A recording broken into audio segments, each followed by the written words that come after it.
Ciao amici e bentornati sul canale. Qui per voi ho portato uno dei cellulari più stilosi di questo 2024. E c'è anche una super novità, perché per la prima volta in assoluto sul mio canale YouTube ho invitato un massimo esperto di tecnologia che ci aiuterà ulteriormente, rispondendo ad alcune domande, ad andare a approfondire questo nuovissimo e appena lanciato Kubo King Kong Star 2.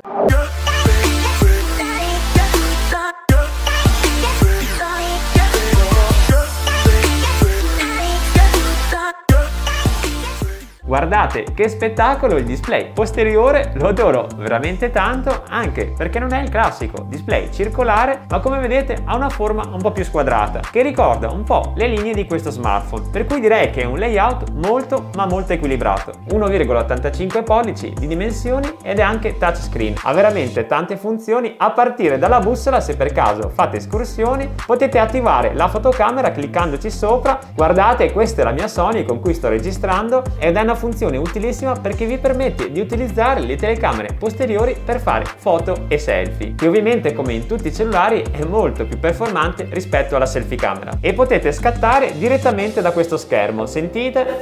Ma non è tutto, perché potete anche controllare lo stato della batteria, rispondere a chiamate e guardare tutte le notifiche del vostro smartphone. E se siete una persona che si stufa facilmente degli sfondi e magari li cambia di continuo, andrà sicuramente molto d'accordo con questo Kubo, perché vi basterà schiacciare 2 volte nella parte posteriore e potrete tranquillamente cambiare il quadrante. Per quanto riguarda le sue caratteristiche generali, parto dallo schermo, che è un altro dei suoi punti di forza, perché è dotato addirittura di una luminosità di 1500 nit. Come dimensioni siamo sui 6,72 pollici, Full HD Plus e ben 144 Hz di refresh rate, ed è un dato veramente impressionante, perché altri smartphone che ho testato, che hanno anche un costo superiore a questo, raggiungono solamente i 90 o i 120 Hz di refresh rate. Oltre allo schermo, anche il telaio mi piace veramente tanto, dà la sensazione di resistente e di futuristico nello stesso momento. Dico resistente perché ha superato tutti i test più severi, l'IP68, l'IP69K e anche il timotissimo test militare 810H, che lo rendono impermeabile, indistruttibile, anticaduta e antipolvere. Parliamo ora di processore, perché vi svelo che questo smartphone è dotato di un processore 5G, per la precisione un potentissimo octa-core Mediaset Dimensity 8200 a 4 nanometri con 4 Cortex A78 da oltre 3 GHz, 4 Cortex A55 da 2 GHz e una GPU Armali G610. E nonostante sia un modello rugged, le dimensioni sono molto compatte. Guardate, rispetto al mio dito, per quanto riguarda lo spessore, infatti ha uno spessore di soli 7,2 mm, che è un record per quanto riguarda la categoria dei rugged phone. E per quanto riguarda il resto delle dimensioni, abbiamo un'altezza di 17 cm, una larghezza di 8 cm e un peso totale di 305 grammi. E per quanto riguarda l'autonomia, è dotato di una batteria al litio non rimovibile da 5100 mAh, ed è esattamente la dimensione che avrei scelto anch'io su questa tipologia di smartphone, perché infatti 5000 mAh sono perfetti, non sono né troppi né troppo pochi, e permettono di avere delle dimensioni contenute, soprattutto per quanto riguarda lo spessore. E comunque con 5000 di batteria riuscirete sempre ad arrivare a fine giornata senza nessun tipo di problema, e con la ricarica rapida a 33 watt lo riuscirete a ricaricare completamente in circa un'ora. Per quanto riguarda la connettività, è dotato di Wi-Fi di 6ª generazione e Bluetooth 5.3, per cui potete stare veramente tranquilli se utilizzerete il vostro smartphone sia per andare su Prime Video o Netflix o guardare tutti gli streaming in alta definizione, anche perché è un display che è studiato apposta per non affaticare la vista anche se lo utilizzate per tante ore. Però mi raccomando,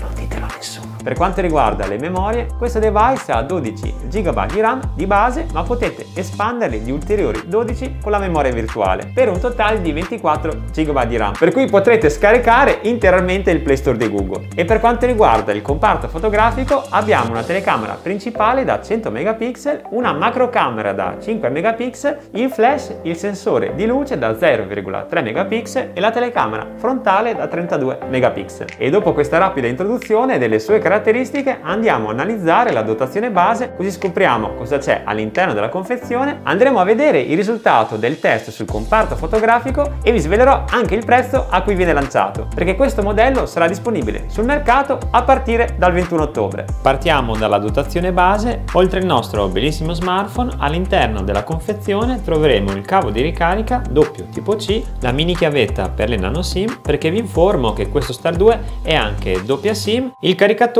dotato di slot tipo C e, come vi dicevo prima, compatibile con la ricarica rapida 33 watt, un vetro temperato per proteggere ulteriormente lo schermo, dotato anche di tutto il kit AM per farlo aderire e tutti i manuali di installazione. E ora, come sempre, andiamo a analizzare il suo comparto fotografico. Vi farò vedere delle foto e dei video che ho registrato direttamente da questo device.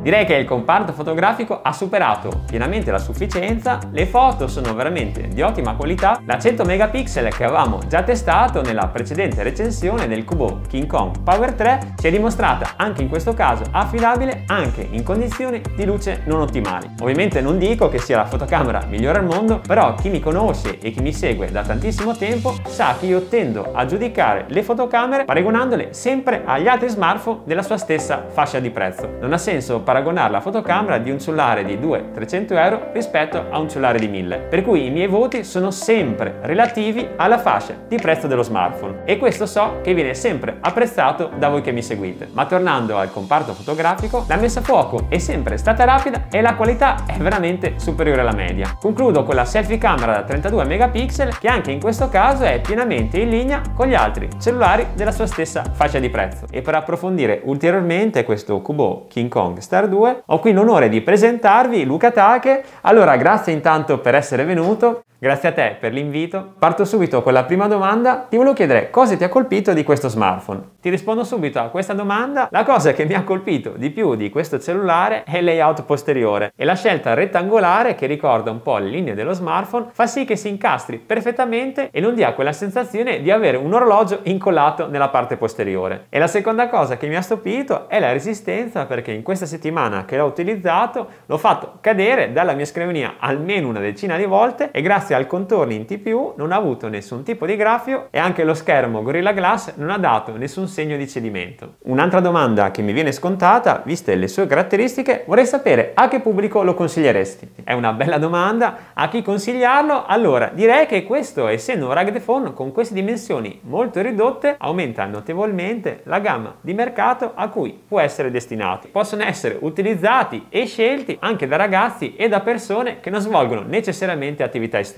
E questo Kubot Star 2 ha esattamente questa caratteristica. Sì, sono completamente d'accordo con le tue considerazioni. E come ultima domanda che ti voglio fare, vorrei sapere se uno per caso è interessato a questo smartphone, come dovrebbe fare per acquistarlo. Ti rispondo subito, ma prima ne approfitto a dire a chi ci sta seguendo che questo smartphone viene lanciato a un prezzo veramente molto competitivo, perché può essere acquistato al pre-order a una cifra che si aggira intorno ai 250 euro, che è veramente un ottimo rapporto qualità-prezzo per quanto riguarda le sue caratteristiche. Tornando però alla domanda, per poterlo acquistare vi basterà semplicemente andare nel primo commento e nella descrizione di questo video, perché troverete il link diretto dello store ufficiale Kubo. Direi che più chiaro non potevi essere. Ti ringrazio tantissimo per essere stato con noi oggi, grazie a te per avermi invitato, ciao! Comunque, se da casa avete le domande, mi raccomando scrivetela nei commenti che nel più breve tempo possibile risponderò a tutte le vostre domande. Se vi è piaciuta questa recensione, mi raccomando lasciate un bel like e iscrivetevi al canale così sarete sempre aggiornati alle nuove pubblicazioni. E prima di salutarvi vi ricordo che dal 30 di ottobre al 3 novembre sarò presente alla fiera del Lucca Comics. Sicuramente l'avrete già sentita perché è una delle fiere comics più importanti d'Italia. Sarò in giro tutti i 5 giorni a fare video, per cui se capiterà di incontrarsi sarò ben felice di fare 2 chiacchiere o una foto. Tornando al video di oggi, vi ringrazio ancora per essere arrivati fino a qui, vi saluto e vi do appuntamento al prossimo video. Ciao!